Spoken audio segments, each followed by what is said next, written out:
इसीलिए अल्लाह के नबी सल्लल्लाहु अलैहि वसल्लम ने इल्म दीन को इतनी अहमियत दी, फरमाया मन खराजा फी इल्म, जो इल्म के रास्ते में निकला, जो इल्म को हासिल करने के लिए निकला, वह हुआ फी सबीलिल्लाह, वो जब तक इल्म हासिल करता है वो अल्लाह के रास्ते में होता है।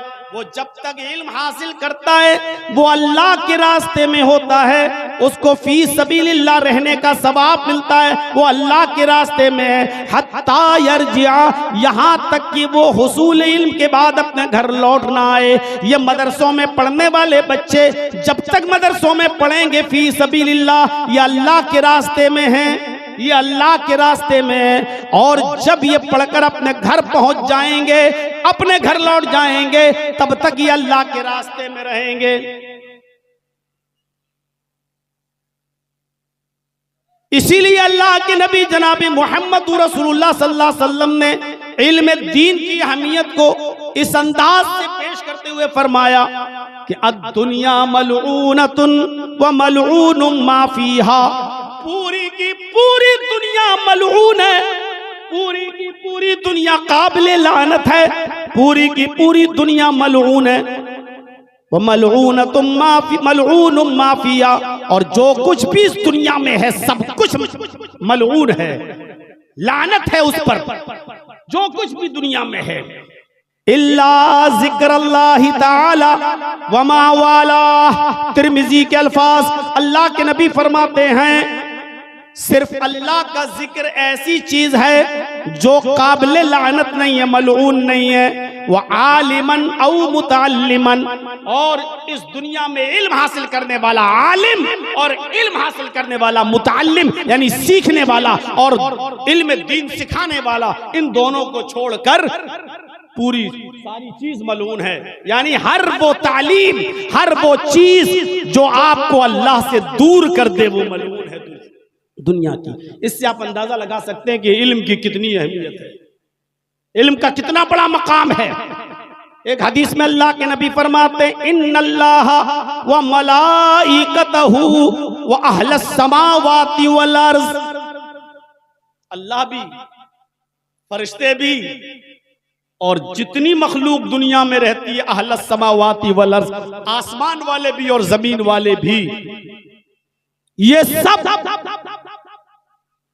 हत्तन नमलता फी जोहरिहा, यहां तक के सुराखों में रहने वाली चींटियां भी, वहत्तल हूत, और समंदर में तैरने वाली मछलियां भी, युसल्लूना अला मुअल्लिमिन नासी खैरा, इल्म हासिल करने वाले, इल्म पढ़ने वाले और पढ़ाने वालों के लिए दुआएं करते रहते हैं। अल्लाह भी, फरिश्ते भी, जमीन और आसमान की सारी मखलूक भी, यहां तक के चींटियां भी अपनी सुराखों में और समंदर की मछलियां भी इल्म हासिल करने वालों के लिए सब दुआएं करते रहते हैं। इससे आप बहुत बखूबी अंदाजा लगा सकते हैं कि इल्म की अहमियत क्या है।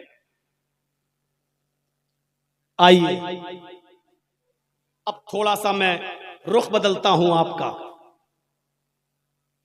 नबी अकरम पर सबसे पहली जो आयतें नाजिल हुई उसका ताल्लुक भी इल्म से। गौर कीजिए, तौहीद के बगैर कोई इस्लाम नहीं ला सकता, मुसलमान नहीं हो सकता जब तक वो ला इलाहा इल्लल्लाह मुहम्मदुर रसूलुल्लाह न पढ़ ले, इस्लाम में दाखिल नहीं हो सकता। और इस्लाम में दाखिल होने के बाद पहली चीज इकामिस सला, नमाज कायम करो, फिर इताइज ज़कात, ज़कात दो, फिर सौमी रमजान, रमजान के रोजे रखो, फिर वल हज, हज करो, खाने काबा की ज़ियारत। ये चीजें इस्लाम की बुनियाद हैं और इस्लाम इन्हीं पर टिका हुआ है। लेकिन मुहम्मदुर रसूलुल्लाह गारे हिरा में मौजूद है, वो गारे हिरा जहां आज भी लोगों को जाने में उसकी ऊंचाई देखते हैं नीचे से तो वहां तक पहुंचने में डर लगता है। अल्लाह के नबी उस गारे हिरा में हैं, रात के अंधेरे में, अभी नबी नहीं बने, उस गारे हिरा में जिब्राइल आते हैं और आकर कहते हैं इक़रा या मोहम्मद, आए मोहम्मद पढ़ो, आए मोहम्मद पढ़ो। आपने कहा माना भिखारी में पढ़ना नहीं जानता, क्या पढ़ूं, मैं तो पढ़ना ही नहीं जानता। जिब्राइल ने पकड़ा, खींचा और दबाया, जोर से छोड़ दिया और कहा इकरा या मोहम्मद, आए मोहम्मद पढ़ो। बुखारी किताब बदिल वही पढ़िए। आपने कहा माना बिकारी में पढ़ना नहीं जानता, फिर छोड़ दिया, दबाया, फिर छोड़ दिया और फिर कहा तीसरी बार इकरा या मोहम्मद, आए मोहम्मद पढ़ो। आपने कहा मैं पढ़ा हुआ नहीं हूं। फिर पकड़ा, फिर दबाया, इतनी जोर से दबाया कि अल्लाह के नबी फरमाते लक़द खशीतु अला नफ्सी, मुझे ऐसा लगा कि कहीं मेरी जान न चली जाए। फिर छोड़ दिया और छोड़ने के बाद कहा इक़रा बिस्मि रब्बिकल लज़ी खलक़, खलक़ल इंसान मिन अलक़, इक़रा व रब्बुकल अकरमुल लज़ी अल्लम बिल क़लम, अल्लमल इंसान मा लम यअलम। पढ़ो उस रब के नाम से जिसने पैदा किया, जिसने इंसान को जमे हुए खून से पैदा किया। इक़रा व रब्बुकल अकरमुल लज़ी अल्लम बिल क़लम, पढ़ो, पढ़ते जाओ, तुम्हारा रब बड़ा करम वाला है, जिसने इंसान को कलम के जरिए इल्म सिखलाया, जिसने इंसान को कलम के जरिए इल्म सिखलाया। मेरे भाइयों, गौर कीजिए कुरान की आयतों पर। इस्लाम जिन 5 चीजों पर टिका हुआ है, उन 5 चीजों में से कोई चीज सबसे पहले नाजिल नहीं हो रही है। सबसे पहले अगर कुरान की आयतें नाजिल हो रही हैं तो उन आयतों का ताल्लुक इल्म से। पूरी दुनिया शस्त्र है, बड़े बड़े, मैं गैर मुस्लिमों के स्टेज पर जा चुका हूं, मैं क्रिश्चियन लोगों के स्टेज पर भी गया हूं। बॉम्बे के अंदर सांता क्रूज में एक चर्च है ईसाइयों का। बॉम्बे में प्रोग्राम के मौके पर गया, उन लोगों को मालूम हुआ कि यहां जर्जी साहब आए हैं, तो उन लोगों ने अपने चर्च में भी मुझे दावत दी। और अफसोस मेरे भाइयों, गौर कीजिए आप कि मुझसे पहले जो क्रिश्चियन पादरी बोल रहा था, स्पीच दे रहा था, उसने भी यही बयान किया उस चर्च के अंदर कि इल्म सबसे ज्यादा इस्लाम पेश करता है। यहां तक कि कुरान की पहली आयतें इल्म से भरी हुई हैं, और ये वो नबी मोहम्मद पेश कर रहा है जो खुद पढ़ा लिखा नहीं है। ये बयान एक ईसाई पादरी के मुंह से मैंने उस चर्च के अंदर सुना है। गौर कीजिए आप, ये इस्लाम की बुनियादी तालीम है जो नमाज का हुक्म नहीं दे रही है, रोजे का हुक्म नहीं दे रही है, ज़कात की तालीम नहीं दे रही है, हज के बारे में नहीं बता रही है, जन्नत जहन्नम के बारे में नहीं बता रही है, पड़ोसियों के हुकूक, गैर मुस्लिमों के हुकूक, जानवरों के हुकूक पर चर्चा नहीं कर रही है। सबसे पहले हुक्म दे रही है कि पढ़ो, पढ़ो, इल्म हासिल करो। मेरे भाइयों, गैर मुस्लिम सबसे ज्यादा कुरान की इस आयत को पसंद करते हैं और वो अपनी तकरीरों में, अपनी स्पीच में पेश करते हैं। हजरत, अभी तक आपका हुआ नहीं है, इनसे कह रहा हूं, अभी तक हुआ नहीं है आपका। बहुत लेफ्ट डाउन करते हो आप, थोड़ा थोड़ा नीचे कर लो भाई, पीछे भी लोग बैठे हैं, नीचे करो चैनल को, तो मीनार नहीं है, नीचे करो, पीछे भी लोग बैठे हुए हैं। तो ये इल्म है। वो चाहता तो सबसे पहले ला इलाहा इल्लल्लाह की दावत दे सकता था, वो चाहता तो नमाज का हुक्म दे सकता था, लेकिन कुरान की पहली आयतें जो गारे हिरा में नाजिल हो रही हैं, वो क्या कह रही हैं? पढ़ो। और क्या कह रही हैं? उस रब के नाम से पढ़ो जिसने पैदा किया। सब जानते थे कि ये दुनिया किसने पैदा की, अरब के जाहिल भी जानते थे ये दुनिया बनाने वाला कौन है। आज के मौजूदा इस दौर में एक पढ़ा लिखा और अंग्रेजी जबान का एक्सपर्ट जावेद अख्तर जैसा आदमी नहीं समझ पा रहा है कि ये दुनिया कैसे बनी, किसने बनाई, बनाने वाला कौन, उसका मुनकिर। लेकिन अरब के जाहिल जानते थे कि ये दुनिया बनाने वाला कौन है। अरब के लोग अल्लाह का इनकार नहीं करते थे, कतई इनकार नहीं करते थे। कुरान उनके बारे में कहता है, आए मोहम्मद सल्लल्लाहु अलैहि वसल्लम आप इनसे पूछो मन खलक़स समावाति वल अर्ज़, जमीन व आसमान का खालिक कौन है, तो ये यही जवाब देंगे अल्लाह। इनसे पूछो कि आसमान से बारिश कौन बरसाता है, ये यही जवाब देंगे अल्लाह। इनसे पूछो कि युखरिजुल हय्य मिनल मय्यति व मिनल मय्यति, इनसे पूछो कि जिंदा से मुर्दा को और मुर्दा से जिंदा को कौन निकालता है, अंडे से मुर्गी का बच्चा और मुर्गी से अंडा, जानदार से बेजान चीज और बेजान से जानदार चीज कौन निकालता है, तो ये यही जवाब देंगे अल्लाह। अल्लाह का इनकार नहीं करते थे, वो भी जानते थे कि एक छोटी सी सुई और माचिस का खोखला जब बगैर किसी बनाने वाले के नहीं बन सकता, तो ये जमीन, ये आसमान, ये चांद, ये सितारे, ये सूरज, ये सैयारे, ये कहकशाएं बगैर बनाने वाले के कैसे वजूद में आ जाएगा, बगैर बनाने वाले के कैसे अमल में आ जाएगा। अरब के लोग भी जानते थे कि ये दुनिया ऐसे ही नहीं बन गई, ये चांद, ये सूरज, ये सितारे, ये सैयारे, ये आसमान से बारिश ऐसे ही नहीं बन गई, इनका बनाने वाला कोई है। इसलिए का पढ़ो उस रब के नाम से जिसने पैदा किया। ये सबसे पहले कुरान की आयतें नाजिल हुई और हमें तालीम से जोड़ रही है, इल्म से जोड़ रही है। ये इल्म बढ़ता गया, लोग तालीम हासिल करते गए। अब आगे का मरहला देखिए, जंग होती है, जंगे बद्र।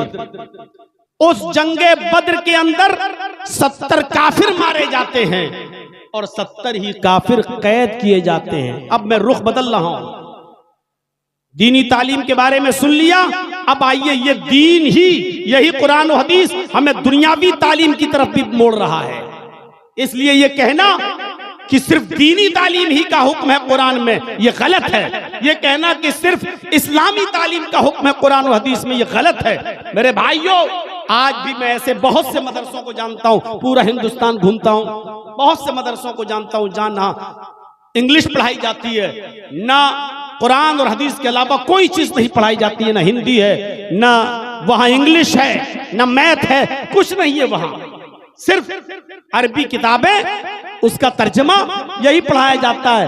पूछा गया आप सिलेबस चेंज क्यों नहीं करते, तो कहा नहीं, दुनियावी तालीम से हमें क्या मतलब, ये बच्चे पढ़ लिख कर फिर दुनिया की तरफ जाएंगे तो दीन की खिदमत नहीं करेंगे।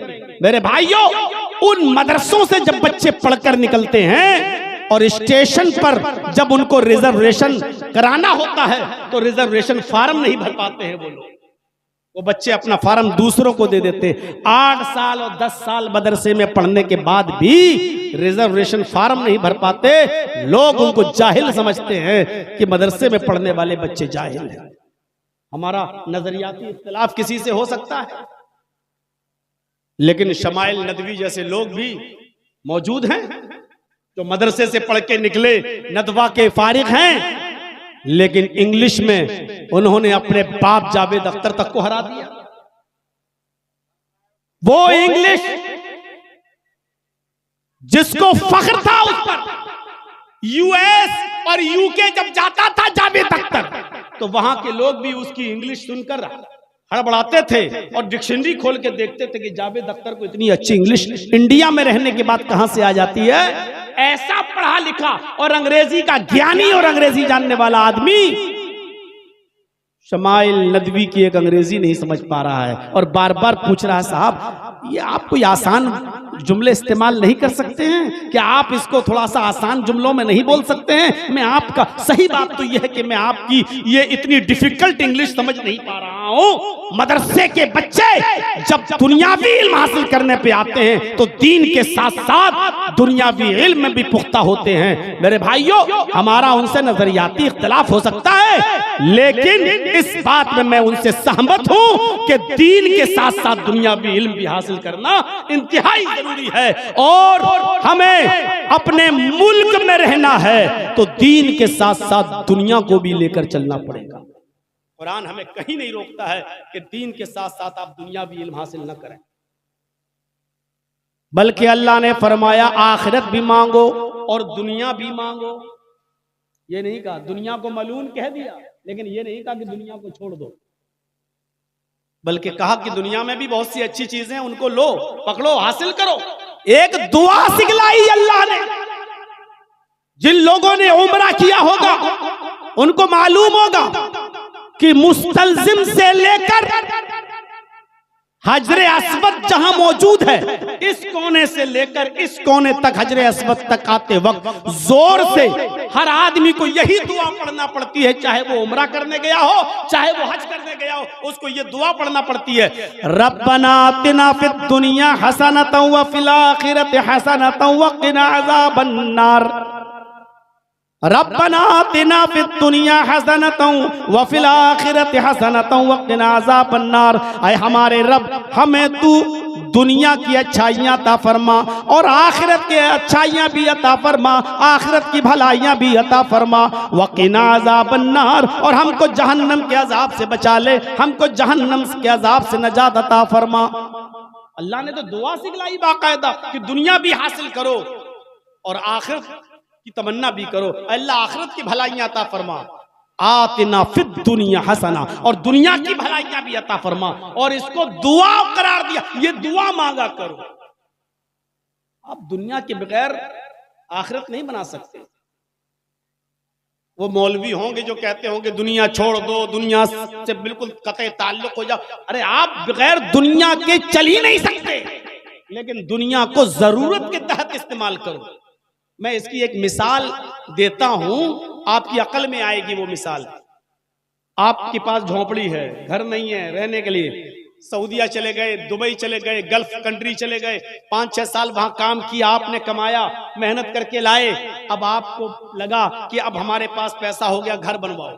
अब आप अपने गांव में आके घर बनाते हैं, तो ईमानदारी के साथ बताइए, आप जब अपना घर बनाते हैं तो उसी घर में टॉयलेट बनाते हैं कि नहीं बनाते हैं? हालांकि आप टॉयलेट में 24 घंटे नहीं रहते, लेकिन टॉयलेट भी आपके घर का एक हिस्सा है। आप टॉयलेट में जाते भी हैं, आपको पेशाब लगा, आपको लेटरिन की हाजत है, तो आप जाते भी हैं और थोड़ी देर बैठते भी हैं उसमें, 5 मिनट 10, चाहे कितना खूबसूरत टॉयलेट बना लो आप, लेकिन आप 5, 10, 15 मिनट से ज्यादा उसमें नहीं रहेंगे। आप उसमें खुशबू भी लगा लो, सब कुछ लगा लो, लेकिन आप उस टॉयलेट में 5, 10, 15 मिनट से ज्यादा आप नहीं रहेंगे। फिर आपको निकलना है, क्या टॉयलेट को घर से बाहर निकाल दोगे? नहीं निकालोगे। क्यों? क्योंकि वो आपकी जिंदगी का एक हिस्सा, आपके घर का एक हिस्सा है। लेकिन टॉयलेट को आप जरूरत के वक्त इस्तेमाल करते हैं, हर वक्त नहीं। दुनिया की यही मिसाल है। आप जिस तरह टॉयलेट को नहीं निकाल सकते हो, आप दुनिया से कतई ताल्लुक नहीं हो सकते हो। जिस तरह जरूरत के तहत आपको टॉयलेट इस्तेमाल करना पड़ता है, उसी तरीके से जरूरत के तहत आपको दुनिया का इस्तेमाल करना पड़ेगा। आपको उसका इस्तेमाल करना पड़ेगा। अब कोई ये कहे कि दुनिया छोड़ दो, तो ये बिल्कुल ऐसे ही है कि घर में टॉयलेट न बनाओ, टॉयलेट हटा दो। आप नहीं हटा सकते, भले ही वो आपकी जरूरत का हिस्सा, 24 घंटे उसमें नहीं रहते, उसी तरीके से आपको भी इस दुनिया में हमेशा नहीं रहना है। हमें और आपको आखिरत का सफर करना है, लेकिन आखिरत में अपना घर बनाने के लिए इसी दुनिया में भेजा गया है। इस दुनिया को हमें इस्तेमाल करना पड़ेगा, तौअन औ करहन, चाहे खुशी से इस्तेमाल करो और चाहे आप बददिली से इस्तेमाल करो, लेकिन इस्तेमाल करना पड़ेगा। मेरे भाइयों सुनिए, ये दुआ सिखलाई अल्लाह तबारक व तआला ने हुसूल दुनिया की, कि दुनिया में जो अच्छाइयां उनको हासिल करो। जंग बद्र होती है, 70 काफिर मारे जाते हैं और 70 कैद कर लिए जाते हैं। आपने उन काफिरों को जो कैद किए गए मारा नहीं, उनको कत्ल नहीं किया। इस्लाम से पहले जितने भी मजहब इस दुनिया में मौजूद थे, जब कोई कैदी जंग में पकड़ा जाता था तो उन कैदियों को, उन असीरों को मार डाला जाता था, उनको कत्ल कर दिया जाता था। मोहम्मद रसूलुल्लाह ने इंसानियत का सबक सिखाया। आपने फरमाया जो कैदी जंग में पकड़े जाएं उनके साथ अच्छा सलूक करो, उनको खिलाओ पिलाओ और जुर्माना लेकर, माले फिदिया लेकर उनको छोड़ दिया करो। ये सिर्फ इस्लाम की तालीम है, सिर्फ इस्लाम की तालीम। इससे पहले किसी मजहब की तालीम नहीं थी। गुलाम बनाया जाता था इंसानों को, गुलाम। मोहम्मदुर रसूलुल्लाह से पहले लोगों को गुलाम बनाया जाता था और उनके साथ बुरा सलूक किया जाता था। खुद हमारे हिंदू भाइयों के अंदर भी गुलामों को के साथ बुरा सलूक, यहां तक कि सिर्फ ब्राह्मणों को, ऊंची जाति वालों को एक फौकियत, श्रेष्ठता दर्जा दिया गया और ब्राह्मणों के अलावा जितनी भी कौमें हैं वो सब नीची कौम हैं। और उन तमाम लोगों के लिए आज भी मनुस्मृति में लिखा हुआ है कि ये सब ब्राह्मणों की खिदमत के लिए पैदा हुई हैं, ये सिर्फ ब्राह्मणों की सेवा के लिए पैदा हुई हैं। आज भी मनुस्मृति के उसी आधार पर देश की राष्ट्रपति द्रौपदी मुर्मू जैसी दलित औरत को आज तक राम मंदिर का दर्शन करने की परमिशन नहीं दी गई। साफ तौर पर लिखा है कि दलित ये ब्राह्मणों की सेवा करने के लिए पैदा हुए हैं। ये इस्लाम जब आया तो मोहम्मदुर रसूलुल्लाह सल्लल्लाहु अलैहि वसल्लम ने गुलामी को खत्म किया। आपने ऐसी सजाएं मुतय्यन की कि उन सजाओं में गुलाम को आजाद करने का तरीका भी बता, किसी तरीके से लोग गुलामी से आजादी पाएं। मसलन रोजे की हालत में अगर कोई शख्स अपनी बीवी से हमबिस्तरी कर ले, रोजे की हालत में अगर अपनी बीवी से हमबिस्तरी कर ले तो उसकी सजा इस्लाम ने यह बताई कि वो रोजा तो उसका टूट गया, वो रोजा उसको पूरा करना ही पड़ेगा, लेकिन इसके अलावा अब उसके लिए 3 सजाएं और मुतय्यन की। उन 3 सजाओं में पहली सजा यह बताई कि वो एक गुलाम आजाद करे। देख रहे हैं, ताकि इस जुर्म को जो इसने किया है इसकी सजा जब भुगतेगा, एक गुलाम आजाद करेगा तो कम से कम एक गुलाम को तो आजादी मिलेगी, एक आदमी तो इंसानों की गुलामी से छूटेगा। या इसी तरीके से कोई शख्स अपनी बीवी से कह दे अंत अलैया का ज़हरे उम्मी, तू मुझ पर मेरी मां की तरह हराम हो गई, जा आज के बाद मैं तुझे हाथ नहीं लगाऊंगा। अब वो शख्स अगर ये चाहता है कि मैं अपनी बीवी को अपनी बीवी बनाऊं, मैंने इसको मां बोलकर बहुत बड़ा जुर्म किया है, तो अब वो अपनी बीवी बनाने से पहले एक गुलाम आजाद करेगा। ये गुलाम को आजाद करने की शुरुआत इस्लाम ने बताई है। ऐसी ऐसी सजाएं मुतय्यन की हैं कि उन सजाओं में गुलाम को आजाद करना। जब 70 कैदी गिरफ्तार किए गए तो अल्लाह के नबी ने फरमाया हम इनको छोड़ने के लिए तैयार हैं, जुर्माना दो, माले फिदिया दो और ले जाओ, माले फिदिया दो और ले जाओ। बहुत से लोग अपने अपने रिश्तेदारों को छुड़ा लाए, इतना माल दिया, चलो जाओ ले जाओ। सिर्फ 10 काफिर ऐसे रह गए, 70 में 60 छोड़ दिए गए। सिर्फ 10 काफिर ऐसे रह गए जिनके रिश्तेदारों के पास माल नहीं था, जो अल्लाह के रसूल को माल देकर अपने कैदियों को छुड़ा लाएं। तो अल्लाह के नबी ने उन कैदियों से कहा कि तुम्हारे रिश्तेदारों के पास माल नहीं है और तुम भी जाना चाहते हो, कि हाँ जाना तो चाहते हैं लेकिन माल नहीं है। आपने फरमाया तुम्हें कौन सी जबान आती है अरबी के अलावा? उन्होंने जवाब दिया कि मुझे अरबी के अलावा अबरानी जबान आती है। अबरानी जबान, अबरानी। अल्लाह के नबी ने फरमाया तुम में एक आदमी मेरे 10 सहाबा को अबरानी जबान सिखाएगा। देख रहे हैं आप, तुम में एक आदमी मेरे 10 सहाबी को अबरानी जबान सिखाएगा। अब तुम जितनी जल्दी मेरे सहाबा को अबरानी जबान सिखा दोगे हम तुम्हें छोड़ देंगे। अब जल्दी जाने के चक्कर में इन लोगों ने मुहम्मदुर रसूलुल्लाह सल्लल्लाहु अलैहि वसल्लम के सहाबा को जल्दी से अबरानी जबान सिखा दिया और आपने भी छोड़ दिया। जब ये सहाबा अबरानी जबान सीख गए तो अल्लाह के नबी ने उनको उस मुल्क के अंदर भेजा जहां के लोग अबरानी जबान जानते थे। आपने फरमाया जाओ, अब तुम उस मुल्क के अंदर जाओ और अबरानी जबान में इस्लाम की दावत दो। जो लोग अरबी नहीं जानते आप उनको अरबी अबरानी जबान में इस्लाम पहुंचाओ, उनको तौहीद की दावत अबरानी जबान में दो, उनको इस्लाम की दावत अबरानी जबान में दो। अब उनको उनकी जबान में इस्लाम पहुंचाया गया और वो लोग भी इस्लाम लाए। इससे पता चलता है कि मुहम्मदुर रसूलुल्लाह सल्लल्लाहु अलैहि वसल्लम ने दूसरी जबान सीखने को मना नहीं किया और दूसरी जबान में इस्लाम की दावत और इस्लाम की तबलीग से मना नहीं किया है। इसलिए आज जरूरत है इन मदरसों को दीन के साथ साथ दुनियावी तालीम भी दें। मैं जानता हूं कि सबसे बेहतर तालीम कुरान की तालीम है और अल्लाह के नबी ने दीनी तालीम को फर्ज करार दिया। मन तलब, आपने साफ फरमाया तलबुल इल्म फरीज़तुन अला कुल्li मुस्लिम, इल्म दीन का हासिल करना हर मुसलमान पर फर्ज है। इसमें मर्द भी शामिल है, औरत भी शामिल है। क्या कहा गया? इल्म हासिल करना हर मुसलमान पर, ख्वाह वो मर्द हो या औरत, फर्ज है। फर्ज, ये फर्ज किफाया नहीं है। जो पढ़ना चाहे पढ़ ले और जो छोड़ना चाहे छोड़ दे।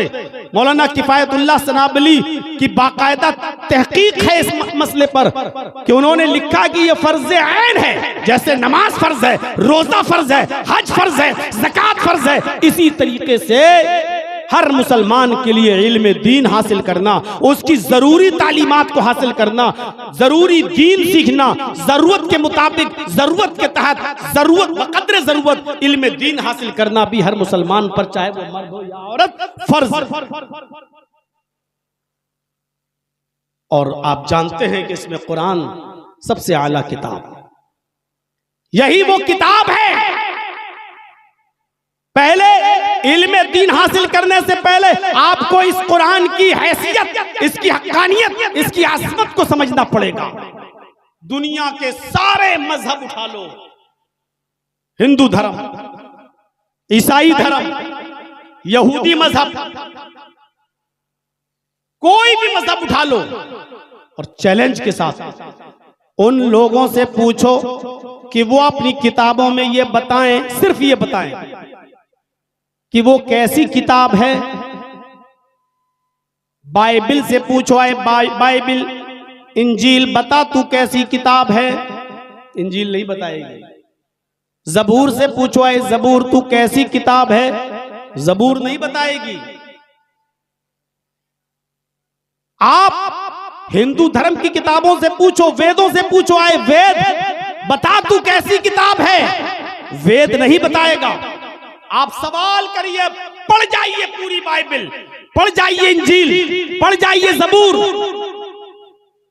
सारी किताबें पढ़ जाइए और पढ़ जाइए वेद, और पूछो क्या है वेद बता कौन सी किताब, कोई किताब आपको जवाब नहीं देगी। आप कुरान से पूछो, आए कुरान बता तू कैसी किताब है, आए कुरान बता तू कैसी किताब है, कुरान जवाब देगा ज़ालिकल किताबु ला रैब फीह, ये कुरान, ये किताब बिला शक व शुबा दुरुस्त है, इसमें शक करने की कोई गुंजाइश नहीं।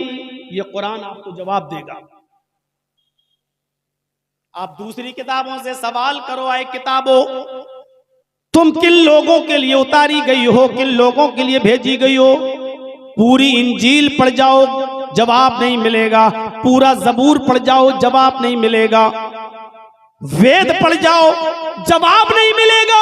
आप कुरान से पूछो क्या है, कुरान बता तू कैसे, तू किन लोगों के लिए आया है, तुझे किन लोगों के लिए उतारा गया है, कुरान जवाब देगा हुदल लिल मुत्तकीन, ये कुरान अल्लाह से डरने वाले लोगों के लिए हिदायत है, मुत्तकीन के लिए हिदायत है। ये कुरान अल्लाह से डरने वाले लोगों के लिए हिदायत है। कुरान आपको हर सवाल का जवाब देगा। आप दूसरी किताबों से पूछो, आए किताबों बताओ तुम किस महीने में उतरी।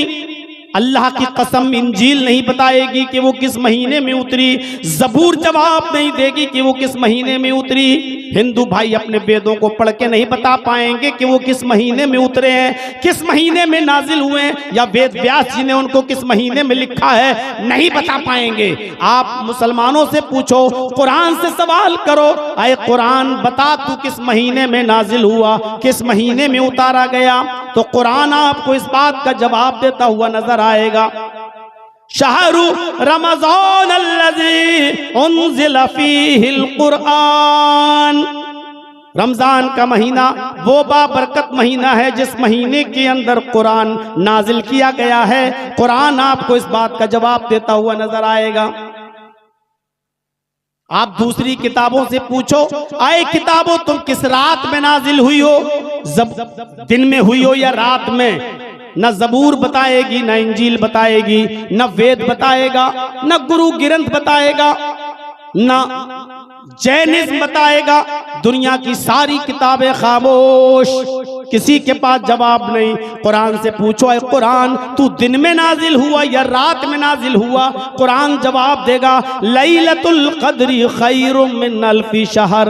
हमने इस कुरान करीम को रमजान में आने वाली लैलतुल क़द्र के अंदर नाजिल किया है, और लैलतुल क़द्र का जागना 1000 महीनों की इबादत से ज्यादा बेहतर है। ये जवाब मिलेगा कुरान से। तौरात से पूछो, है तौरात तुझे लाने वाला नबी कौन, तौरात खामोश। पूरी तौरात में नहीं लिखा होगा कि मैं मूसा पे उतरा या मूसा लेकर आए। इंजील से पूछो कि तुझे लाने वाला नबी कौन, पूरी इंजील खामोश। ईसा का जिक्र तो है, जीसस का जिक्र तो है, लेकिन ये इंजील जीसस पे, ईसा पे उतरी, पूरी इंजील खामोश। वेदों से पूछो तुम्हें लाने वाला अवतार कौन, ऋषि कौन, पैगंबर कौन, वेद भी खामोश। वेदों में जवाब नहीं मिलेगा। आप कुरान से सवाल करो, आए कुरान तुझे कौन लेके आया है, तू किसके ऊपर नाजिल किया गया है, कुरान जवाब देगा नुज़्ज़िला अला मोहम्मद। ये इल्म खुदाबंदी को लेकर मोहम्मद रसूलुल्लाह नाजिल हुए हैं। ये कुरान मोहम्मद पर उतारा गया है, रसूलुल्लाह मोहम्मद रसूलुल्लाह के क़ल्ब अतहर पर नाजिल किया गया है। ये कुरान जवाब देता हुआ नजर आएगा। दूसरी किताबों से पूछो, आए किताबों क्या तुम्हारे अंदर चेंजिंग हुई है या हो सकती है नहीं, सारी किताबें खामोश। आप कुरान से पूछो, अरे कुरान क्या तेरे अंदर भी तब्दीली मुमकिन है, क्या तू भी बदली जा सकती है जैसे और किताबें बदल गई। कुरान जवाब देगा नहनु नज़्ज़लना ज़िक्रा व इन्ना लहू लहाफ़िज़ून। हम ही ने इस कुरान करीम को नाजिल किया है और हम ही इसकी हिफाजत फरमाएंगे। यानी कुरान जिंदगी भर कभी तब्दील नहीं हो सकता है। कयामत की सुबह तक तमाम सेहूनी और सल्जूकी ताकतें आ जाएं, लेकिन कुरान का जबर जेर तो दूर, कुरान का नुक्ता भी नहीं बदल सकती। एक साहब उठे थे कुरान बदलने के लिए, सुप्रीम कोर्ट में एप्लीकेशन दी थी कुरान की 40 आयतों को निकाला जाए, ये जिहाद के लिए उकसाती हैं। सुप्रीम कोर्ट ने एप्लीकेशन को खारिज कर दिया और 1 लाख रुपए का जुर्माना भी लगा दिया। ऐसी एप्लीकेशन लेकर आते हो, चला था कुरान को बदलने, अल्लाह ने उसी को बदल दिया, वसीम रिजवी से त्यागी बना दिया। चला था कुरान बदलने, वही बदल गया। अभी सुनने में आया है कि जिस मठ वाले ने उसको मंत्र मंत्र पढ़ाए थे, वहां के लोगों ने कह दिया इसके मरने के बाद हम इसको भैया शमशान घाट में नहीं जलाएंगे, हमारा शमशान घाट अपवित्र हो जाएगा, नापाक हो जाएगा। और उसके घर वाले और उसके समाज के लोगों ने लखनऊ में पहले ही कह दिया है कि अब ये हमारे कब्रिस्तान में भी दफन नहीं किया जाएगा, इसके लिए कोई एंट्री नहीं। देख रहे हैं आप, न वो शमशान घाट पे अब जलाया जाएगा, न उसको कब्रिस्तान में दफन किया जाएगा। चला था कुरान बदलने, अल्लाह ने उसकी हैसियत ये कर दी, न खुदा ही मिला न विसाले सनम, न इधर का हुआ न उधर का। मेरे भाइयों बदल दिया उसको, उसकी हैसियत देख लो अब क्या जो भी कुरान को बदलने की कोशिश करेगा मिट जाएगा, सफ़े हस्ती से तास तास हो जाएगा। कुरान करीम का एक ज़बर ज़ेर तो छोड़ो, एक नुक्ता भी नहीं बदल सकता है। इन्ना नहनु नज़्ज़लना ज़िक्रा व इन्ना लहू लहाफ़िज़ून। हम ही ने इस कुरान करीम को नाजिल किया, हम ही इसकी हिफाजत फरमाएंगे। ये बच्चे जो कुरान पढ़कर फारिग हुए हैं, अजीज तलबा, तुमने मामूली चीज हासिल नहीं की है, तुमने उस कुरान को हासिल किया है। इस कुरान के नुज़ूल से पहले मक्का उम्मुल खबाइस था, बुराइयों की जड़ था। कोई बुराई ऐसी नहीं थी जो मक्का में ना होती हो, लेकिन जब कुरान मक्के में नाजिल हुआ तो अल्लाह ने कुरान की बरकत से मक्का को उम्मुल कुरा बना दिया, तमाम बस्तियों की मां बना दिया। कुरान के नाजिल होने से पहले रमजान का महीना एक आम महीना था, जैसे मुहर्रम का महीना, सफर का महीना, रबीउल अव्वल का महीना एक आम महीना था, रमजान का महीना भी।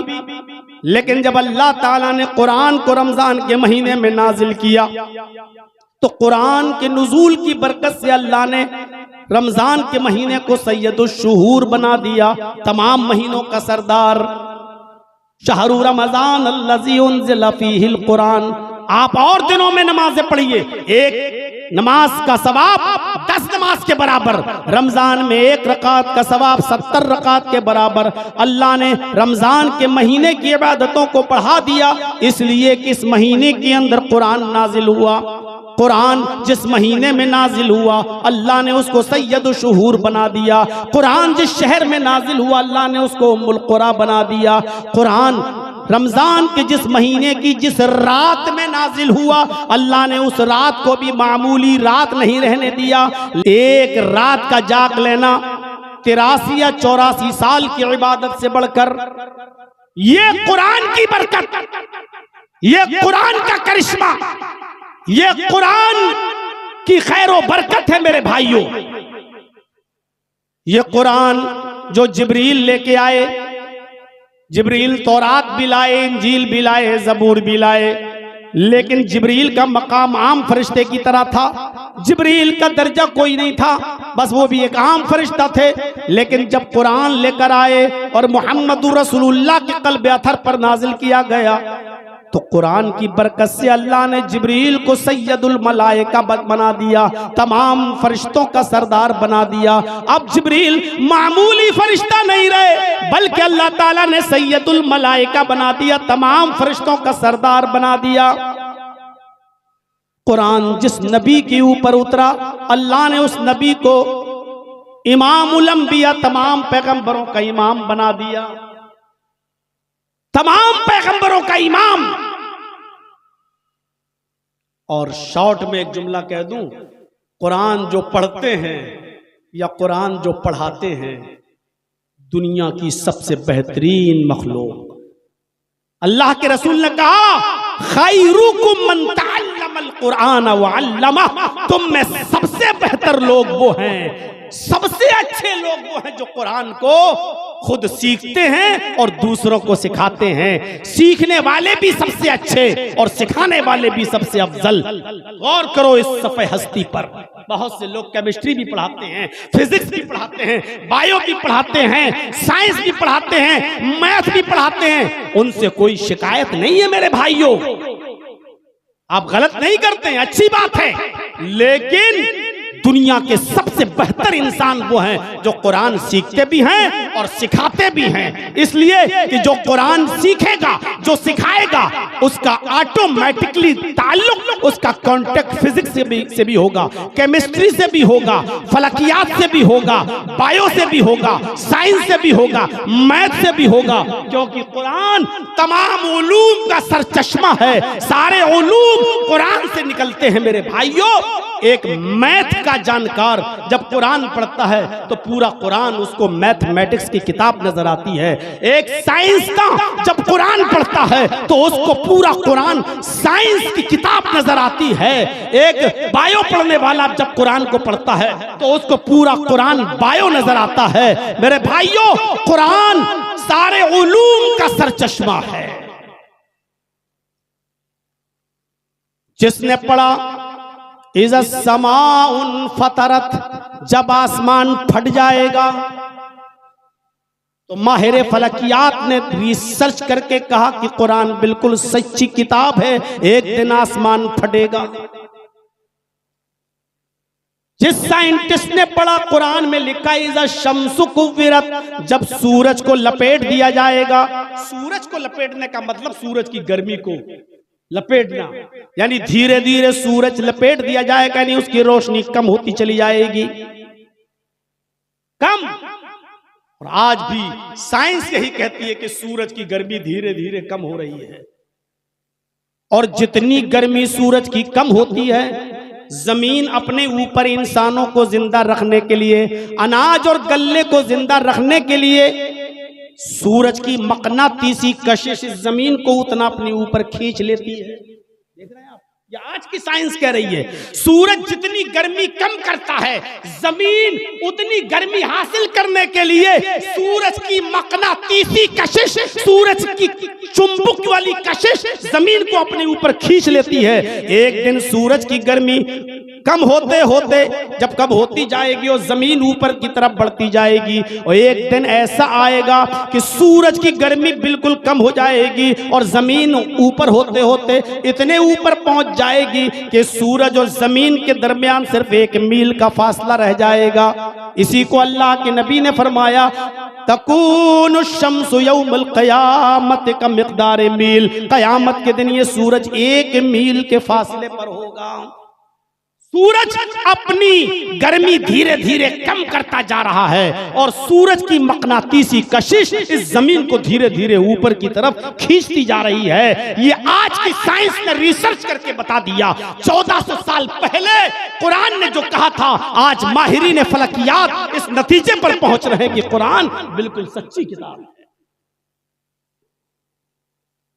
कुरान ने 1400 साल पहले ज़कात देने का हुक्म दिया और ज़कात का जो सिस्टम बताया अल्लाह के नबी ने, हैं? आप गौर कीजिए, बहुत आसान है। साहिब हैसियत हो, इस्तिताअत हो, हमने कह दिया 40 रुपए में 1 रुपया, 100 रुपए में 2.5 रुपए, 1000 रुपए में 25 रुपए, 1 लाख में 2500 रुपए। हम बहुत आसानी के साथ इसका हिसाब किताब जोड़ के बता देंगे।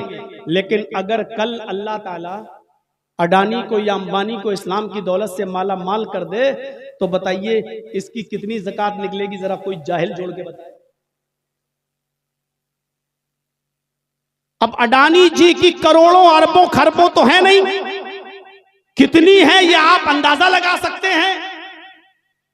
जब तक आप मैथ नहीं पढ़ेंगे तब तक उसकी ज़कात का हल कैसे निकालेंगे? आज आप अपने मामूली हिसाब किताब के लिए, अपनी 2, 4, 5 फैक्ट्री के हिसाब किताब के लिए आप सीए रखते हैं, चार्टर अकाउंटेंट रखते हैं। मैं ऐसे बंबई के बहुत से सेठों को जानता हूं जो अपनी ज़कात के हिसाब किताब के लिए भी सीए रखते हैं कि कितनी इनकम हुई, कितना हिसाब आया, कितनी ज़कात देना है, हमें जोड़ के बताइए। मेरे भाइयों बताओ, कुरान में आने वाली व ईताउ ज़कात, इस ज़कात के मसले को हल करने के लिए जब तक आप मैथ नहीं पढ़ेंगे ज़कात का मसला कैसे हल करेंगे? इसलिए कुरान के इल्म को हासिल करने के लिए जरूरी है कि आदमी मैथ भी पढ़े। कौन कहता है कि इस्लाम दुनियावी तालीम से आपको रोकती है? आपके पास जमीनें भी हैं, जायदाद भी है, कारोबार भी है, फैक्ट्री भी है, आप मर गए, आपके बेटे भी हैं, बेटियां भी हैं, आपकी माँ भी जिंदा है, आपकी बहन भी है। आपके मरने के बाद अब आपकी विरासत कैसे तकसीम होगी? किसी का 1/2, किसी का 1/4, किसी का 1/6, किसी का 1/8। जब तक आप मैथ नहीं पढ़ेंगे तब तक आप अपनी प्रॉपर्टी, जमीन और जायदाद का बंटवारा नहीं कर सकते हैं। इल्मुल फराइज को सीखने के लिए आपको मैथ भी पढ़ना पड़ेगी। इसलिए कुरान और हदीस आपको दुनियावी तालीम हासिल करने से नहीं रोकती है। इसलिए मदरसों में आप दीन के साथ साथ दुनियावी तालीम का हासिल करना भी बहुत जरूरी हो। हमारे उत्तर प्रदेश के अंदर तो बुलडोजर चलाए जा रहे हैं मदरसों पर, और आपने देखा होगा 4-5 दिन से आज तक और NDTV, भारत जी न्यूज हमारे पीछे हाथ धोकर नहीं, नहा धो के पड़ा हुआ है। आप टीवी खोल के देख रहे होंगे, आज भी एक टीवी चैनल पे चला हुआ है और हमको ममता का दलाल कह रहा है आज भी, और यहां तक कह रहा है कि इस जहरीले भड़काऊ भाईजान पर कब लगाम कसी जाएगी। ये आज का बयान है, मेरे पास सेव है मोबाइल में। आज भी टीवी चैनल वाले जब जब बंगाल का चुनाव आएगा तब तक हमारी पुरानी तकरीरें उठाकर पेश करेंगे और दिखाएंगे, क्योंकि उनको हिंदू मुस्लिम करना है, क्योंकि उनको उन्हीं हड्डियों पे पलना है जो उनको डाली गई है। तो मेरे साथियों, इस्लाम दीनी तालीम से आपको नहीं रोकता है, दीनी तालीम के साथ दुनियावी तालीम से आपको नहीं रोकता है। आप कैसे हल करेंगे? और आपको बता दूं, भोपाल में एक डॉक्टर था जिसका नाम है डॉक्टर शिव शक्ति स्वरूप। मदरसों में नहीं पढ़ा, MBBS MS डॉक्टर, बेहतरीन सर्जन, और सर्जन भी हाथ पैर का नहीं, न्यूरो सर्जन, पूरा दिमाग निकाल के बाहर रख देता है, पूरा दिमाग निकाल के बाहर रख देता है, पूरा खोपड़ी खोल देता है। Neuro surgeon, MBBS MS। 28 साल पहले कोई मरीज उसके पास आया, उसने उसका इलाज किया, कुछ दीनी बातें चलने लगी। पहले जहरीला जमाना नहीं था, पहले लोग एक दूसरे को समझते थे, प्यार मोहब्बत की बातें करते थे। इस डॉक्टर ने कहा, भाई आप बड़ी अच्छी बातें करते हैं, आपका बहुत भरोसा है अल्लाह के ऊपर, तो हमें भी कुछ कुरान उरान पढ़ने के लिए दीजिए। तो उस आदमी ने दूसरी मुलाकात में उसको इंग्लिश में कुरान दे दिया। कबाड़ी मार्केट नंबर 2 भोपाल में एक मस्जिद है अहले हदीस की, वो वहीं का रहने वाला था, और उसने वो डॉक्टर शिव शक्ति स्वरूप को वो कुरान दे दिया। डॉक्टर शिव शक्ति स्वरूप ने कुरान की चंद पारे इंग्लिश में पढ़े, लेकिन जब वो 18वें पारे में पहुंचा और उसकी नजर कुरान की इन आयात पर गई, लक़द ख़लक़नल इंसान मिन सुलालतिन मिन तीन थुम्मा जअलनाहु नुत्फ़तन फ़ी क़रारिन मकीन तुम्मा खलक़नन नुत्फ़त अलक़तन फ़ख़लक़नल अलक़त मुज़ग़तन फ़ख़लक़नल मुज़ग़त इज़ामन फ़कसौनल इज़ाम लहमा। जब कुरान की इन आयतों पर डॉक्टर शिव शक्ति स्वरूप की नजर जाती है तो शज़दर रह जाता है और हैरान रह जाता है। वो कहता है कि इतनी अहम बातें 1400 साल पहले जब साइंस ने इतनी तरक्की नहीं की थी, अल्ट्रासाउंड मशीन भी नहीं बनी थी, मेडिकल साइंस ने भी इतनी तरक्की नहीं की थी, इतनी कीमती बातें अर्श वाले ने अल्लाह ने बताई हैं कुरान में, और मोहम्मदुर रसूलुल्लाह ने पूरी दुनिया को बता दी हैं। मोहम्मदुर रसूलुल्लाह तो साइंस क्या, वो अरबी जबान भी सही से पढ़े लिखे नहीं थे, किसी उस्ताद ने उनको पढ़ाया नहीं था, फिर कैसे मोहम्मद ने इतने पहले ये बातें बता दी? जरूर ये कुरान आसमानी किताब है। अल्लाह की कसम, डॉक्टर शिव शक्ति स्वरूप के पास कोई 40 दिन का चिल्ला लेकर नहीं गया, कोई 4 महीने की जमात नहीं गई, उसने सिर्फ कुरान पढ़ा, किसी मौलवी की तकरीर उसने नहीं सुनी, उसने सिर्फ कुरान की स्टडी की, कुरान का मुताला किया और इन आयतों पे पहुंचा तो समझ गया। वो एक साइंस पढ़ा था, बायो पढ़ा था, वो समझ गया कि कुरान में इतनी बड़ी मेडिकल साइंस बयान की गई है। ये 1400 साल पहले जो मोहम्मदुर रसूलुल्लाह बता रहे हैं, ये चीजें मोहम्मद कैसे बता सकते हैं, जबकि ये चीजें तो आज अल्ट्रासाउंड बताता है, आज हमारी मशीन बताती है। लक़द ख़लक़नल इंसान मिन सुलालतिन मिन तीन, हमने इंसान को मिट्टी के खुलासे से पैदा किया। 1400 साल पहले मोहम्मद को किसने बताया कि इंसान मिट्टी से पैदा है? ये तो आज की तहकीक कहती है, रिसर्च कहती है कि इंसान मिट्टी से पैदा है। तुम्मा जअलनाहु नुत्फ़तन फ़ी क़रारिन मकीन, फिर हमने उस नुत्फे को, पानी के उस कतरे को एक मजबूत ठिकाने पर पहुंचा दिया। मोहम्मद को कैसे मालूम कि पानी का वो कतरा एक मजबूत ठिकाने पहुंच जाता है? ये तो हमारी अल्ट्रासाउंड मशीन कहती है। मियाँ बीवी मिलते हैं, मुजामियत करते हैं, सोहबत करते हैं, पानी का वो कतरा इतने मजबूत ठिकाने पर पहुंच जाता है कि बीवी खाना बनाए रोटी बनाए, टहले चले, खाए पिए, घूमे फिरे, कुछ भी करे, लेकिन पानी का वो कतरा इतने मजबूत ठिकाने पे पहुंच जाता है कि वहां से टच से मस भी नहीं होता है। ये तो आज हमारी अल्ट्रासाउंड मशीन कहती है। मोहम्मद को इतने साल पहले, 1400 साल पहले किसने बताया कि वो पानी का कतरा एक मजबूत ठिकाने पर पहुंच जाता है? उसने आगे पढ़ा, सुम्मा खलकना नुत्फता अलकतन, फिर हमने उस नुत्फे को, उस पानी के कतरे को जमा हुआ खून बना दिया। फखलकनल अलकता मुज़गतन, फिर हमने उस जमे हुए खून को गोश्त का लोथड़ा बना दिया। फखलकनल मुज़गता इज़ामन, फिर हमने उस गोश्त के लोथड़े को हड्डी बना दिया। फकसौनल इज़ाम लहमा, फिर उस हड्डी के ऊपर हमने एक्स्ट्रा गोश्त चढ़ा दिया, गोश्त पहना दिया। शिव शक्ति स्वरूप कहता है बिल्कुल ऐसे ही बच्चा जब मां के पेट में बनता है तो यही कंडीशन होती है। पानी का वो कतरा पहले जमा हुआ खून बनता है, उसके बाद गोश्त का लोथड़ा बनता है, फिर गोश्त का लोथड़े का हड्डी बनता है, फिर हड्डी के बाद उसके ऊपर गोश्त पहनाया जाता है, गोश्त चढ़ता है। ये बात 1400 साल पहले मोहम्मदुर रसूलुल्लाह को किसने बताई? ये कुरान आसमानी किताब है। उसने ये चंद आयतें पढ़ी और पढ़ने के बाद उस जमाने में ना फोन चलता था मेरे भाइयों, ना मोबाइल था, ना नेट का जमाना था। उसने एक आदमी को भेजकर कुरान देने वाले को बुलवाया।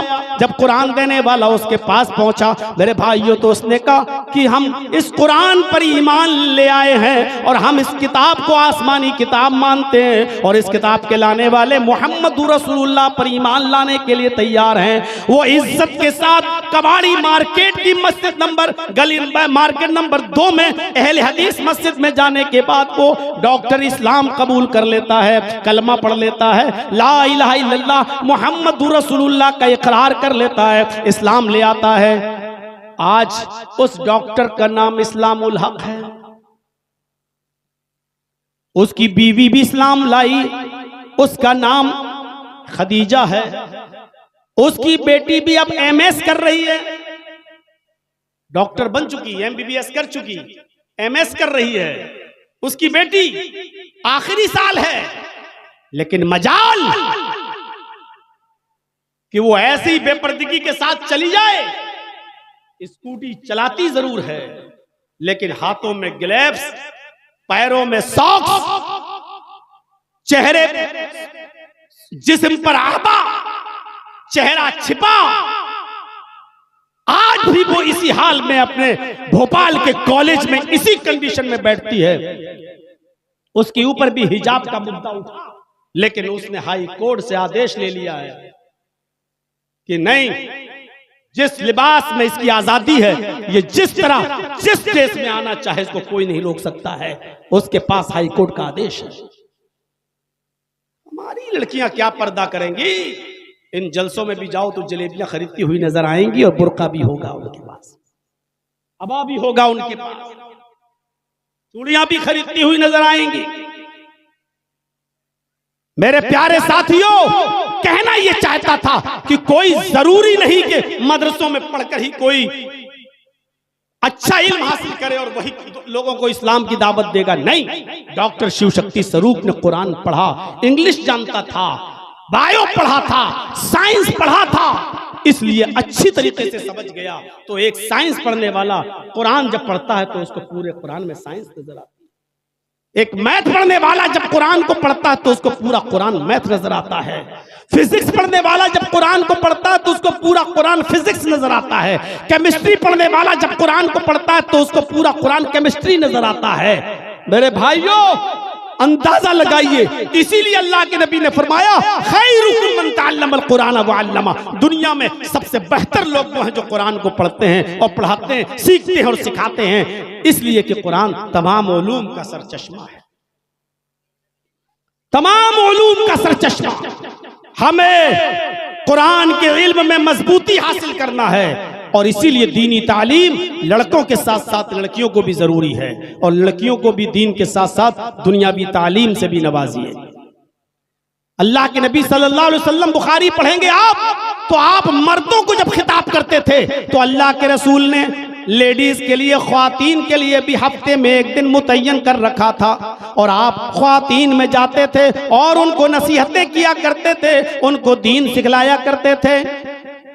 इख्तिलात से बचाया है। कोशिश ये कीजिए कि लड़के और लड़कियां एक साथ बैठ के न पढ़ने पाए। अल्लाह के नबी सल्लल्लाहु अलैहि वसल्लम ने लेडीज की तालीम के लिए मर्दों के साथ उनको नहीं बिठाया, बल्कि ख्वातीन के लिए अलग से एक दिन मुतय्यन कर दिया।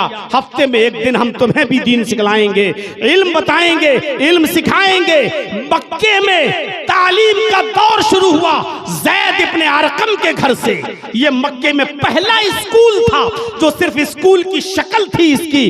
ज़ैद इब्ने अरकम के घर से यह मदरसा शुरू होता है, और जब मदीने गए तो इसने हॉस्टल की शक्ल अख्तियार कर ली, और बाहर से आने वाले लोग भी जब मेरे भाइयों इल्म हासिल करने लगे तो अल्लाह के नबी ने मस्जिद नबी के बाहर जो चबूतरा था जिसको सुफ़ा कहा जाता था, उसी सुफ़ा पर आपने उन सहाबा को ठहराया, उन लोगों को ठहराया और उनको दीन की दावत और दीन की तबलीग की।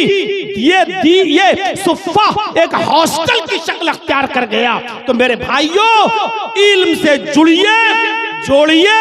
बहुत जरूरी है तालीम का हासिल करना, और दीन के साथ साथ दुनियावी तालीम भी हासिल करना। ये वक्त की एक अहम जरूरत बन चुकी है। हमारी कौम की बच्चियों को भी बताइए, दीजिए उनको भी दीन के साथ साथ दुनियावी तालीम जरूरी है। तालाबुल इल्म फरीज़तुन अला कुल्ले मुस्लिम में औरत भी शामिल है। आप इनको अलग नहीं कर सकते। ये हमारी सोसाइटी का एक हिस्सा है, ये हमारे समाज का एक हिस्सा है। अल्लाह के नबी सल्लल्लाहु अलैहि वसल्लम ने तो यहाँ तक फरमाया, जिसकी 3 बेटियां होंगी या जिसकी 3 बहनें होंगी, अगर उसने उनको पढ़ाया होगा, लिखाया होगा, अच्छा अदब सिखाया होगा, अच्छी तालीम दी होगी, हुस्ने अदब से लैस किया होगा, और उनका निकाह अच्छे घराने में, दीनदार घराने में करा दिया होगा, तो वो शख्स जन्नत में मेरे साथ ऐसा रहेगा जैसे ये दोनों उंगली मिली हुई हैं। यानी लड़कियों को पढ़ाने वाला, लिखाने वाला, अच्छा अदब सिखाने वाला क़यामत के दिन मुहम्मदुर रसूलुल्लाह का पड़ोसी बनकर रहे। ये है लड़कियों की तालीम की अहमियत इस्लाम के अंदर। पढ़ाइए अपनी बच्चियों को भी, और आज के इस मौजूदा दौर में बहुत जरूरी है कि जो लोग अपनी बच्चियों को दीनी दुनियावी तालीम दे रहे हैं उनको दीनी तालीम जरूर दें। वरना आपको बताऊं, महाराष्ट्र के अंदर मैं जाता आता रहता हूं, बराबर 3 लाख लड़कियां ऐसी हैं सिर्फ महाराष्ट्र के अंदर। हम पूरे हिंदुस्तान की बात नहीं कर रहे हैं, सिर्फ महाराष्ट्र में 3 लाख लड़कियां ऐसी हैं जिन्होंने कोर्ट में एप्लीकेशन दे रखी है, मेरा नाम मरियम है, मेरा नाम जैनब है, मेरा नाम गुलफशा है, मेरा नाम जुर्रीन है, मेरा नाम ये है, सायरा है, साइमा, ये मेरे नाम है। मेरी उम्र इस वक्त 17 साल की है, अभी मैं अपनी मर्जी से शादी नहीं कर सकती। 1 साल के बाद मैं कोर्ट में आऊंगी, मैं जिस लड़के से शादी करना चाहूं मैं आजाद हूं, मैं शादी करूंगी। मेरा बाप और मेरा भाई इंटरफियर कर सकता है, लिहाजा अभी से मैं एप्लीकेशन दे रही हूं कि मुझे गैर मुस्लिम फला फला लड़के के साथ शादी करना है, कोर्ट मेरे लिए रास्ता निकाले। 3 लाख लड़कियों की एप्लीकेशन है, मुस्लिम लड़कियों की एप्लीकेशन है, सिर्फ महाराष्ट्र ही महाराष्ट्र के अंदर कोर्ट में दी जा चुकी है। आज सिर्फ दुनियावी तालीम और ये जिसमें इख्तिलाफ हो, ऐसी को एजुकेशन जिसमें लड़के और लड़कियां एक साथ बैठ के पढ़ रहे हैं, इसने आज हमारी लड़कियों को इतने हौसले दे दिए हैं कि वो अपने बाप और भाई के डर से पहले ही एप्लीकेशन दे दी है और कह चुकी हैं कि मैं दीपक से, मैं मिश्रा से, मैं पप्पू से, मैं गुड्डू से शादी करूंगी। मेरा बाप, मेरा भाई इंटरफियर कर सकता है, लिहाजा 1 साल के बाद मैं 18 साल की हो जाऊंगी और अपनी मर्जी की मालिक। बहुत जरूरी है उनको दीन, दुनिया की तालीम दे रहे हो तो दीनी तालीम जरूर दीजिए। आप जोड़िए। नहीं मालूम आपको, मैं हैदराबाद की आज भी एक लड़की को इतनी अच्छी तरीके से जानता हूं जिसने किसी गैर मुस्लिम से शादी कर ली, लेकिन 2 साल के बाद उस लड़के ने भी उसको तलाक दे दी। वो मां बन चुकी है, घर वालों ने एक्सेप्ट करने से इनकार कर दिया, उस हिंदू लड़के का भी परिवार, उसका समाज, उसका मुआशरा भी अब उस लड़की को नहीं रख रहा है।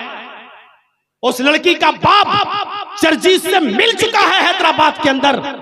आज वो लड़की तवाइफ के कोठे पर बैठकर अपना जिस्म बेच रही है, मजबूर हो चुकी है वो लड़की। मैं उस लड़की का ना नाम बताऊंगा ना उसके बाप के नाम का जिक्र करूंगा। इतना बता देना चाहता हूं मेरी कौम की बच्चियों, होशियार रहो, ये तुम्हें अपने घर की बहू नहीं बनाएंगे।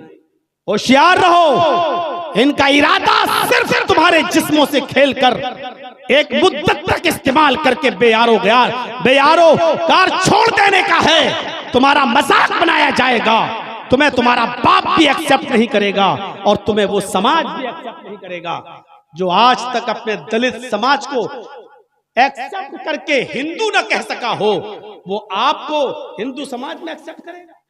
जो आज अपने हिंदू भाइयों को, दलितों को मुकम्मल दर्जा न दे सके हो हिंदू का, वो आपको मुसलमान से हिंदू धर्म अपनाने के बाद आपको वो हिंदू मान लेंगे? नहीं, इस वहमो ख्याल में मत रहिएगा, आप बहुत बड़े धोखे में हैं। इन बच्चियों को दुनियावी तालीम के साथ साथ दीनी तालीम दीजिए कि mother's lap is first college for children, माँ की गोद ये बच्चे का पहला मदरसा होती है। दीन का इल्म हासिल करने के बाद ये बच्चियां निकलेंगी तो पूरे समाज के लिए और अपने बच्चों के लिए मेरे भाइयों एक मशाले राह बनेंगी। क्योंकि एक मर्द, एक आदमी खुद अपने को फायदा पहुंचा सकता है, लेकिन एक औरत पूरे खानदान की इस्लाह करती है। अब्दुल कादिर जिलानी बगदादी रहमतुल्लाह अलैह बहुत बड़े एक बुजुर्ग गुजरे हैं मेरे भाइयों, अच्छा नाम लिया जाता है। इनकी किताब बुनियतुत तालिबीन पढ़ने के लायक है। मेरे प्यारे साथियों, पढ़िए। 12 साल के थे, काफिले में निकलते हैं, चोरों ने और डाकुओं ने लूट लिया। इनके पास आया, पूछा तुम्हारे पास भी कुछ है? जवाब दिया हाँ, 40 अशरफियां। कहाँ हैं? मेरे कुर्ते में यहां सिली हुई हैं। फाड़ के देखा तो 40 अशरफियां। कहा बेटा ये तो बहुत अंदर सिल दी थी तुम्हारी माँ ने, फिर तुमने मुझे बता क्यों दिया? अब्दुल कादिर जिलानी ने कहा कि चलते वक्त मेरी माँ ने मुझे नसीहत की थी कि बेटे झूठ कभी जिंदगी में मत बोलना, हालात कितने नागुफ्ताबे हों, कभी झूठ मत बोलना। इसलिए मैं अपनी माँ की बात नहीं कर सकता था, मैंने झूठ नहीं बोला। डाकुओं के सरदार पर इतना अच्छा असर पड़ा कि कहा ये बच्चा अपनी माँ का इतना कहना मानता है, हम तो अपने रब का कहना ही नहीं मानते। सारे लोगों का सामान जो लूटा था वापस कर दिया और खुद से तौबा इस्तिग़फ़ार किया और बाकायदा दीन के सिपाही बन गए वो चोर, वो लुटेरे। एक छोटे से बच्चे को ऐसा किरदार, ऐसा बनाने में उसकी माँ का किरदार रहा। तो माँ अपने बच्चे को नेक बनाती है, माँ अपने बच्चे की बेहतर तरबियत करती है। इसके बरक्स सुल्तान डाकू की माँ को देख लो, जब फांसी दी जा रही थी सुल्तान डाकू को तो कहा कि तेरी आखिरी तमन्ना क्या है? तो कहा मुझे मेरी माँ से मिलना है। माँ को बुलाया गया, कहा ले ये तेरी माँ आ गई, मिल ले, अब भी कोई तमन्ना बाकी है? कहता है हाँ। कहा क्या? कहा मुझसे पहले मेरी माँ को फांसी दो। हैं? ये क्या बात है? कहा मुझे इतना बड़ा डाकू बनाने में मेरी माँ का किरदार है। मैं 5 साल का था, मेरी माँ ने मुझे सिक्का दिया, बेटा अंडा लेकर आओ। मैं अंडा लेने गया, अंडे वाले ने मुझे अंडा दिया, कहा बेटा पैसे? मैंने कहा अभी तो दिए हैं आपको पैसे। उसने सोचा कि बच्चा है, झूठ थोड़ी बोलेगा, मैं ही भूल गया हूँगा पैसा लेने में। जाओ बेटा, ठीक है दे दी तो कोई बात नहीं। मैं जब अपनी माँ के पास पहुंचा तो मैंने अंडा भी दिया और वो सिक्का भी। माँ ने कहा कि ये तो सिक्का मैंने अंडा खरीदने के लिए दिया था। कहा माँ मैंने दुकानदार से झूठ बोल दिया। मेरी माँ ने मुझे पीठ थपथपाई, का बेटा तूने इस गरीबी में मेरा बहुत भला किया, अब ये एक सिक्का शाम के खाने के लिए भी काम आ जाएगा। मेरी माँ ने पीठ थपथपाई। फिर मैं धीरे धीरे छोटी छोटी चोरियों से बड़ी बड़ी चोरी करने लगा। फिर मैं बहुत बड़ा डाकू बन गया। फिर इतना बड़ा डाकू बना कि सरेआम जो माल हमें नहीं देता था उसका मर्डर कर देता था, कत्ल कत्ल कर देता था और उसका माल छीन लेता था। बिल आखिर पकड़ा गया, कोर्ट से मुझे फांसी की सजा सुनाई गई। अब मुझे फांसी हो रही है, मुझे फांसी के तख्ते पर पहुंचाने वाली ये मेरी माँ है। अगर पहले दिन जब अंडा चोरी करके लाया था उसी वक्त ये मेरे चेहरे पर थप्पड़ मारती और मुझे लेकर दुकानदार के पास जाती, उसका पैसा वापस करती और कहती कि मेरे बेटे से गलती हो गई, आज के बाद ऐसा नहीं होगा, और उसी वक्त मुझे थप्पड़ मारा होता तो आज मैं इतना बड़ा डाकू नहीं बनता, इतना बड़ा चोर नहीं बनता। मुझे इस फांसी के तख्ते पर चढ़ाने वाली मेरी माँ है, पहुंचाने वाली मेरी माँ है। मेरी कौम की बेटियों, अब्दुल कादिर जिलानी वाली माँ का किरदार अदा करो, और ऐसा किरदार तुम्हें मदरसों में पढ़ने के बाद ही तुम कर सकती हो, क्योंकि तुम्हें दीन का इल्म होगा, तुम्हें कुरान का इल्म होगा, तुम्हें हदीस का इल्म होगा। जैसे मुस्तद अहमद में उस सहाबिया का वाक़या आया है कि जब वो बच्चा जनती है, उसके घर में बच्चा पैदा हुआ और जब वो बच्चा पेशाब करता था उसकी माँ उसकी शर्मगाह पे पानी डाल देती थी। बच्चा जब पहले दिन पेशाब करने के लिए गया तो पानी का बर्तन साथ में ले गया। उसको मालूम नहीं था इस्तिंजा कैसे किया जाता, उसको मालूम नहीं था शर्मगाह किस हाथ से पकड़ी जाती और पानी का बर्तन किस हाथ से पकड़ा जाता। उसने पेशाब किया नाली के किनारे बैठकर और पानी अपने शर्मगाह पे डाल लिया, क्योंकि उसने अपनी माँ को ऐसा करते हुए देखा था। माँ दूर से देखती है, आसमान पे नजर डालती और कहती है अल्लाह मैं कामयाब हो गई, मैं अपने बेटे को जो सिखाना चाहती थी मैंने सिखा दिया, अपने बेटे को जो तरबियत देना चाहती थी वो तरबियत मैंने अपने बेटे को दे दी। आजकल की माएं अपने 8 और 10-10 साल के बच्चों की पैंट की चेन खोलकर नालियों पर खड़े होकर पेशाब करवाती हैं। स्कूलों में, यूनिवर्सिटियों में आपको दुनियावी इल्म तो मिल जाएगा लेकिन तरबियत नहीं मिलेगी। आज भी कॉलेज और यूनिवर्सिटी से पढ़ने वाले हजारों बीकॉम और एमकॉम, बीएससी और एमएससी करने वाले, पीएचडी करने वाले आपको ऐसे मिलेंगे जो सड़क के किनारे खड़े होकर नालियों के पास पैंट की चेन खोलकर गधे या कुत्ते की तरह तुम्हें पेशाब करते हुए नजर आएंगे। स्कूलों से उनको मेरे भाइयों एजुकेशन तो मिल गई लेकिन तरबियत नहीं मिली, और तरबियत माँ की गोद से मिलती है और माँ ऐसी मदरसों में तैयार होती हैं। इसलिए अपनी बच्चियों को दीन की तालीम भी दीजिए और दुनियावी तालीम से भी आरास्ता और पैरास्ता कीजिए। 1 घंटा 40 मिनट की ये तकरीर काफी है। कल बरहेट में भी बोलना है और परसों असगर साहब के इलाके में भी जाना है मुझे, यानी दिल्ली और मेरठ में, फिर उनकी सदारत में मेरा प्रोग्राम है। इसलिए मेरे भाइयों इतना काफी है। आपसे गुजारिश है कि इस मदरसे को हम दुआ करिए अल्लाह रब्बुल आलमीन दिन दूनी रात चौगनी तरक्की अता फरमाए, और इस मदरसे में जो बच्चे पढ़कर निकले अल्लाह उनको दीन का सिपाही बनाए। और इस इदारे के लिए जो ताउन के लिए जलसे कराए जाते हैं, मैं 5 मिनट बैठा हूं, आपसे गुजारिश करता हूं कि मेरे हाथ पर भी आप इस इदारे के लिए जो ताउन करेंगे इंशाअल्लाह उंगली कटा के मेरा भी शहीदों में नाम लिख जाएगा।